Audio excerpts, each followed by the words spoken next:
Cette formation VBA Excel est la suite logique des précédentes. Nous poursuivons la conception de notre application de gestion et de facturation des clients. Dans le précédent volet, nous avons développé le code VBA permettant d'alimenter la commande du client. Il arrive parfois que des articles soient achetés ou insérés par erreur. L'opérateur doit être en mesure de supprimer une référence désignée avec réactualisation du montant total afin de ne pas devoir tout refaire. Fort naturellement, pour continuer ce développement, nous devons tout d'abord réceptionner l'application développée jusqu'alors, proposée comme toujours au téléchargement depuis le site bombache.fr. Comme vous le savez pertinemment désormais, du fait de la sécurité au premier chargement, une erreur VBA peut se déclencher. Dans tous les cas, le code à l'ouverture est neutralisé. Pour pallier ce défaut, nous devons donc enregistrer le classeur, le fermer et le rouvrir. Et dès lors, il est considéré comme une source reconnue et fiable. De fait, en déployant désormais les listes déroulantes, par exemple la première pour commencer, et puis la seconde à partir de laquelle nous allons choisir un code article, nous restituons instantanément toutes les informations attachées et pour le client et pour le produit. Au-dessus de la seconde liste déroulante, celle des codes articles, vous notez la présence d'un nouveau petit bouton. Son intitulé est matérialisé par le tiret du symbole moins. Au clic sur ce dernier, la référence active dans la liste déroulante, celle que nous venons de choisir, doit être retirée de la commande si elle est trouvée. Cela signifie qu'une ligne complète doit être supprimée, que le montant total de la facture doit être recalculé. Cette donnée est fort heureusement stockée en variable publique. Mais cela signifie aussi que l'indice public de ligne, celui qui permet l'analyse de l'implémentation de la commande, doit être décrémenté pour pouvoir continuer d'alimenter la facture après cette suppression. Enfin, et nous le verrons, il s'agira de reconstruire l'alternance de couleurs pour les lignes puisque nous allons la casser. La ligne de la référence à éliminer doit premièrement être repérée. Comme souvent, l'idée consiste à engager une boucle while parcourant la première colonne de chaque ligne à la recherche d'une correspondance. Et cette boucle doit initier son traitement à partir de la première ligne de la commande, soit la ligne 11. Tout d'abord, en haut de la fenêtre Excel, je vous invite à cliquer sur l'onglet Développeur pour activer son ruban.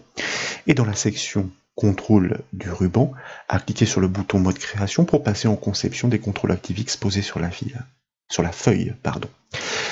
De fait, nous pouvons double-cliquer sur le bouton du symbole moins, et comme vous le savez naturellement, nous basculons dans l'éditeur de code VBA Excel entre les bornes de la procédure qui lui est attachée, retirer underscore click.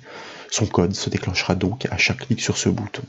Sans plus attendre, entre les bornes de cette procédure, nous allons ajouter les déclarations nécessaires. Je vous propose de déclarer une variable utile pour parcourir l'ensemble des lignes de la commande à la recherche de la référence à retirer. Nous la nommons la ligne et nous la typons comme un byte, c'est-à-dire un entier court, ce qui sera largement suffisant.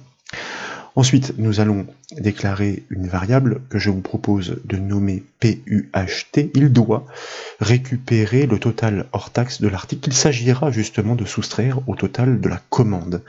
Il s'agit d'une information décimale, donc nous la déclarons comme un réel simple. Bien sûr, cette analyse de la commande doit débuter à partir de la première ligne. Et nous l'avons dit, chaque commande débute à partir de l'indice 11, donc nous initialisons notre variable la ligne sur cet indice. Les variables étant initialisées, il est temps d'enclencher la boucle de recherche. C'est pourquoi, à la suite du code, nous allons enclencher une boucle do while qui doit parcourir l'ensemble de la commande à la recherche de cette référence. Je vous propose d'enclencher une boucle qui va poursuivre son analyse tant qu'une référence est trouvée dans un premier temps.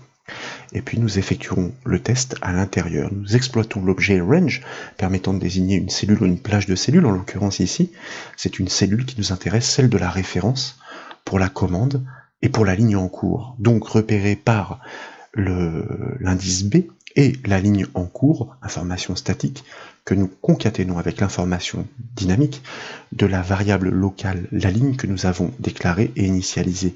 Propriété value d'un objet range, comme vous le savez, pour accéder à son contenu. Est-ce que ce contenu est différent de guillemets, en d'autres termes, est-ce qu'il n'est pas vide? Tant qu'il n'est pas vide, nous choisissons effectivement de poursuivre le traitement. Nous bornons bien notre boucle do while par le mot-clé loop, et à chaque passage, eh bien, l'objectif est de trouver la correspondance. Est-ce que la référence désignée, celle que nous souhaitons supprimer, est bien identique à celle qui est en cours d'analyse repérée par son indice de ligne, la ligne. Comme vous le savez, la référence désignée est inscrite dans la liste déroulante nommée ref. Donc nous enclenchons une instruction conditionnelle. Est-ce que ref.value, le code article dans la liste déroulante, est bien égal à la référence en cours d'analyse, donc en colonne B pour la ligne en cours? Si tel est le cas, nous avons trouvé la ligne pour laquelle la référence doit être supprimée. Donc, nous mettons fin à notre traitement récursif et ainsi, nous allons nous retrouver en dehors des bornes de la boucle sur le bon indice de ligne à exploiter. N'oublions pas, néanmoins, qu'à chaque passage dans la boucle, nous devons incrémenter notre variable la ligne, sinon nous allons rester toujours sur le même indice. Cette variable sera incrémentée tant que, effectivement, ce test n'est pas vrai, en d'autres termes, tant que la référence n'a pas été trouvée. Nous pouvons enregistrer les modifications régulièrement, ça ne mange pas de pain. Je vous propose de fait, et pour réaliser un premier essai, juste après notre boucle, d'utiliser notre fonction msgbox afin d'afficher cet indice de ligne qui devra nous confirmer que nous sommes en mesure de repérer la ligne de la référence à supprimer. Nous enregistrons les modifications, nous revenons sur notre feuille facture et nous allons commencer par désactiver le mode création en cliquant sur le bouton bascule du même nom dans le ruban développeur. De fait, eh bien, pour la simulation, je vous propose de choisir un identifiant client, ensuite de désigner un code article pour lequel nous allons spécifier une quantité achetée comme 2 unités par exemple, et nous cliquons sur le bouton plus com afin eh bien, de commencer la construction de la facture. Il s'agit du développement réalisé lors de la formation précédente, et puis nous ajoutons un nouvel article avec une nouvelle quantité.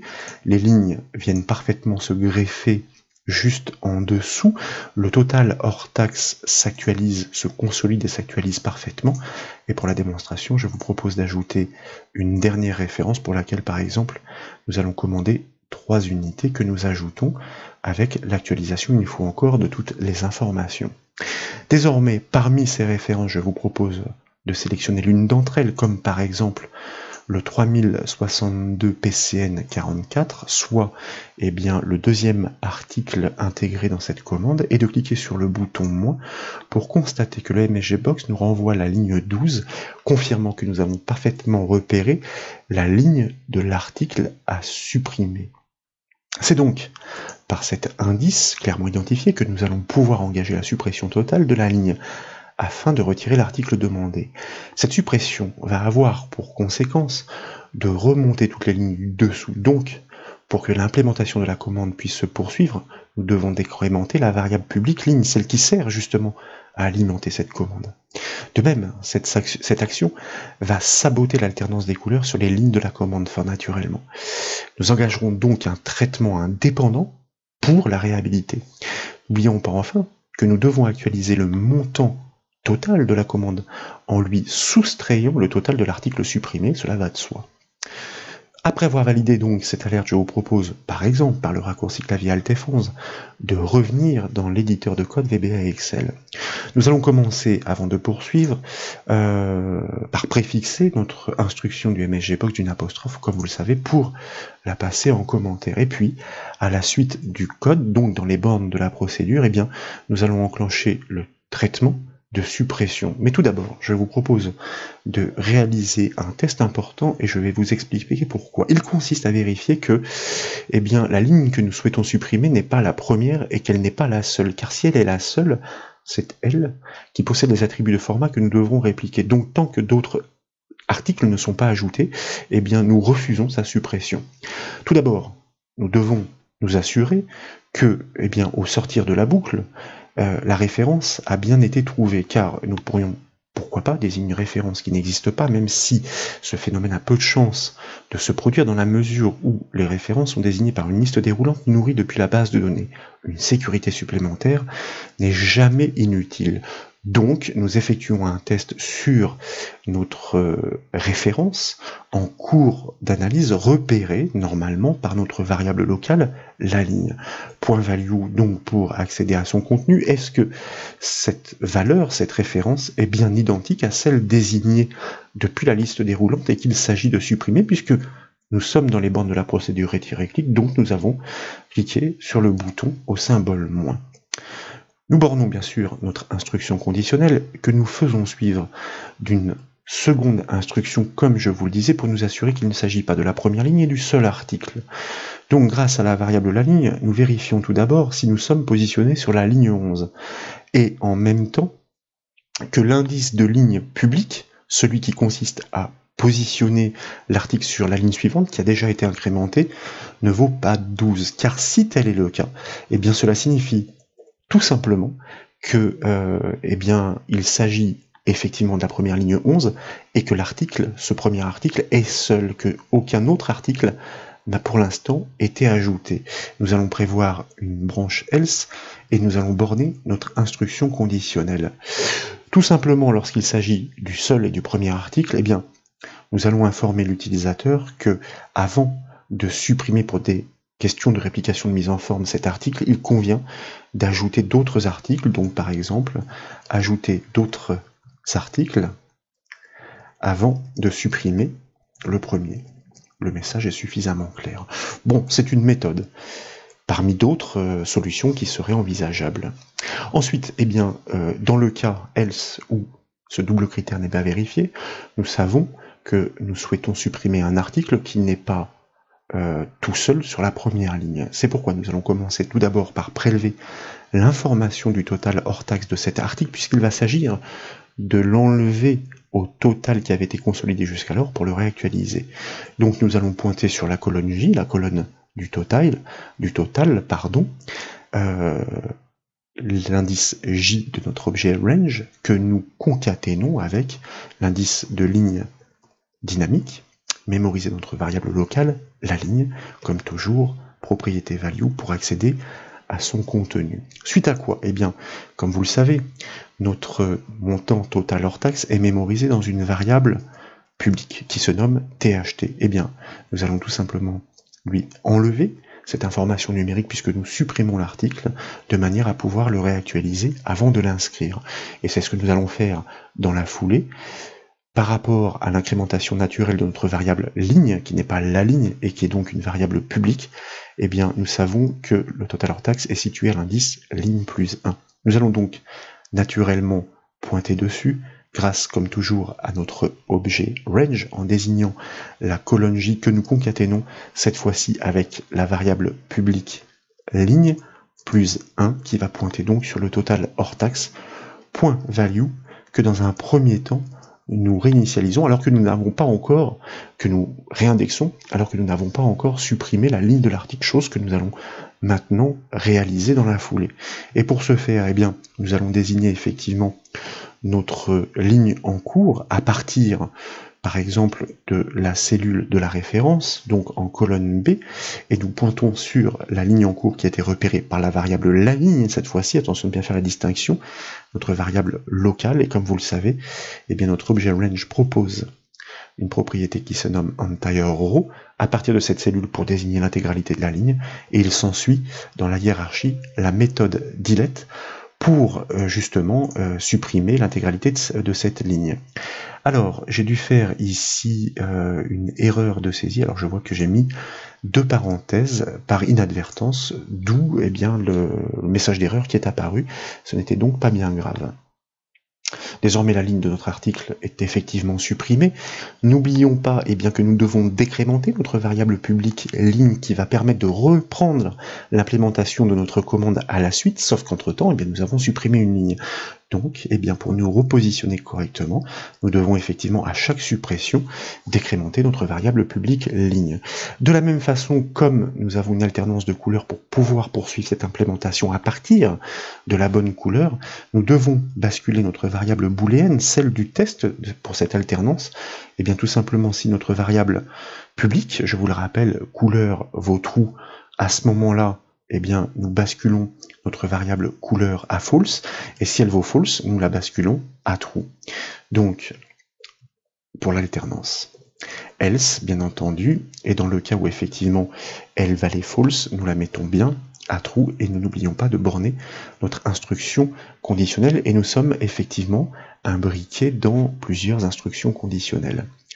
Suite à cela, eh bien, il s'agira, nous l'avons évoqué, d'appeler une procédure indépendante qui va être capable de reconstruire cette alternance de couleurs qui entre-temps aura été sabotée. C'est pourquoi, après ce NDIF, je vous propose, et par anticipation, d'appeler une procédure qui n'existe pas encore, que nous nommerons alterner pour ce faire. Pour effectuer des essais, nous devons au moins créer cette procédure alternée, même vierge. C'est pourquoi, sous cette procédure, retirer-clic, je vous propose de la créer par son nom.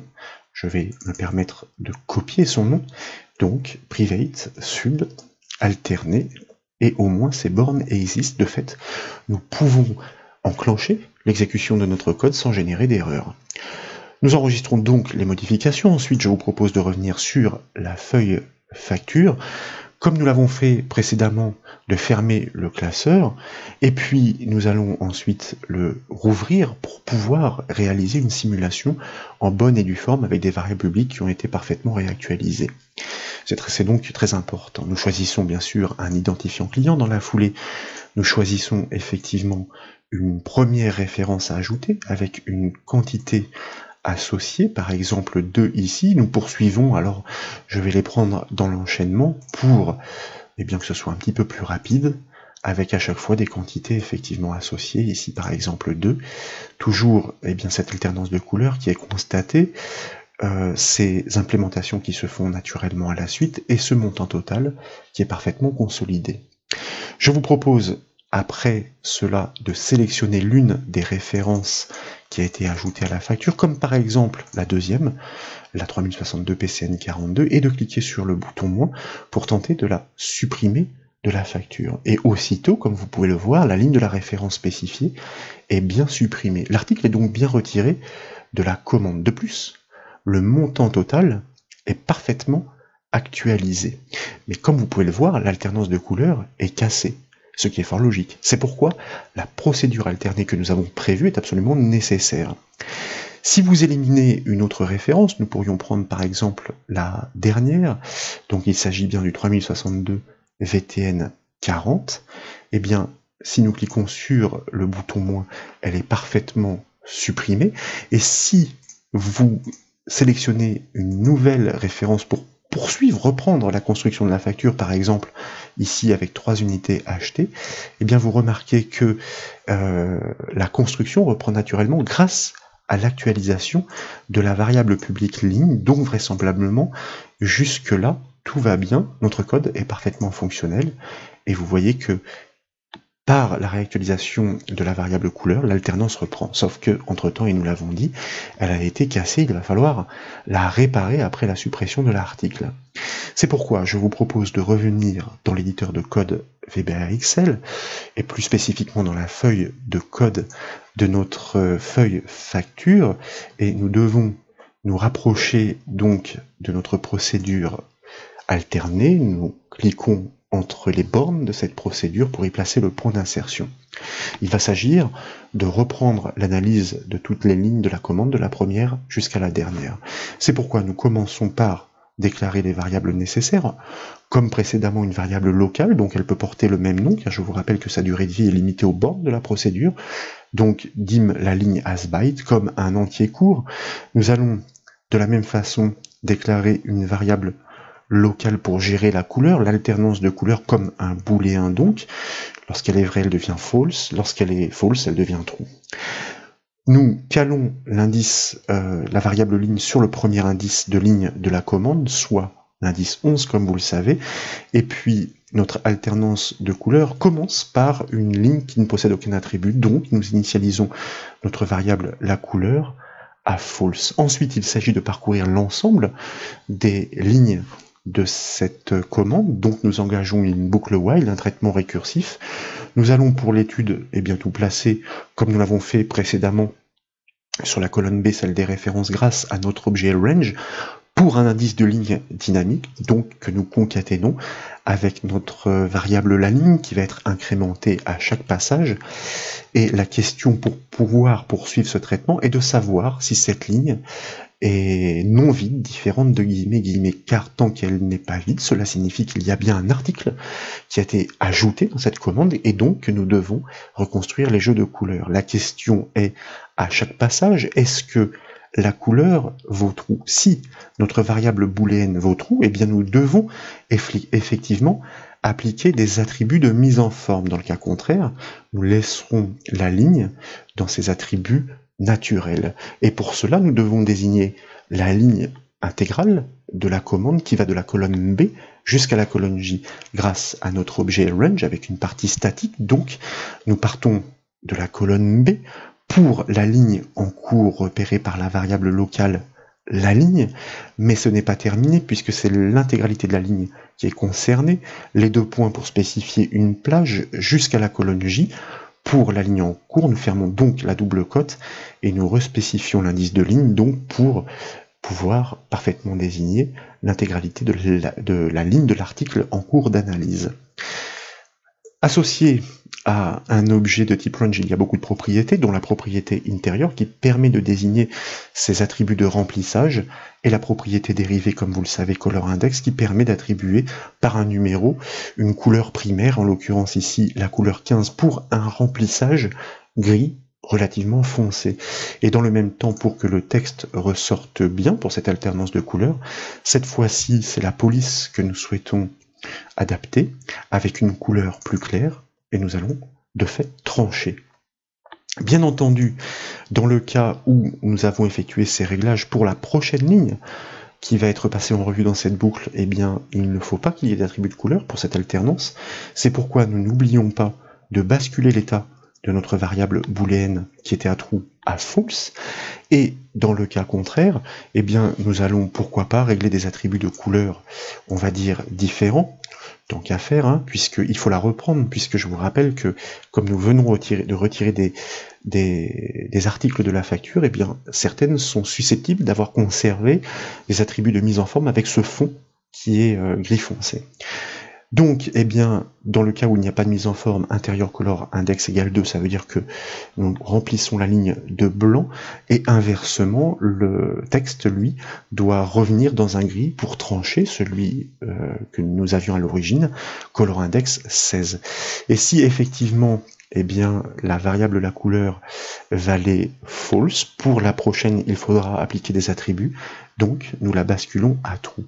Dans tous les cas, ne l'oublions pas, il s'agit d'incrémenter la variable de la boucle, la variable la ligne donc, que nous affectons à la valeur suivante, la ligne égale la ligne suivante, la ligne plus 1, pardon, pour poursuivre l'analyse de la commande tant qu'une référence est bien trouvée, tant qu'une information est bien trouvée, donc tant que l'alternance doit être reconstruite. Je vous propose, eh bien, de revenir sur la feuille, de tout enregistrer, de fermer le classeur parce que on va encore faire l'effort de réaliser une simulation complète. Bien entendu, dans la foulée de le rouvrir, comme vous le savez, pour c'est protocolaire, vous voyez que le nettoyage s'effectue bien grâce à notre cellule de l'heure, nous l'avions expliqué dans la formation précédente, le total hors taxe disparaît, nous désignons un client, je ne vais pas m'embêter de nouveau, je vais choisir des articles dans l'ordre tels qu'ils sont proposés par la liste déroulante, afin de pouvoir implémenter la facture pour constater que tout se produit naturellement bien, avec l'alternance de couleurs, la consolidation du montant total hors taxe de la facture. Tiens, cette fois-ci, je vais aller jusqu'à un 5e article. Nous avions même constaté, je vous le rappelle, que après la suppression, nous pouvions reprendre naturellement la construction de notre commande. Cette fois-ci, nous choisissons, pourquoi pas, de supprimer le 3062 PCN44. Souvenez-vous, suite à cette suppression, même si le montant total est parfaitement réindexé, nous avions constaté que l'alternance de couleurs était sabotée. Donc, nous allons désigner cet article qui a été commandé par erreur, que nous ne souhaitons plus voir dans la commande, pour ne pas voir à tout refaire, nous le désignons, et puis nous le supprimons. Et nous constatons, en même temps que le montant est parfaitement réindexé, comme vous le remarquez, que l'alternance de couleurs a parfaitement été reconstruite, et donc que nous pouvons poursuivre la construction de notre facture après avoir su supprimer ce produit injecté par erreur, et vous voyez que l'alternance se poursuit de nouveau naturellement. Voilà donc pour ces démonstrations. J'espère qu'elles vous ont plu. Si c'est le cas, comme toujours, je compte sur vous pour mettre un petit j'aime à la vidéo, comme vous le savez. Vous pouvez retrouver toutes les autres formations sur le site bombache.fr. Je vous remercie.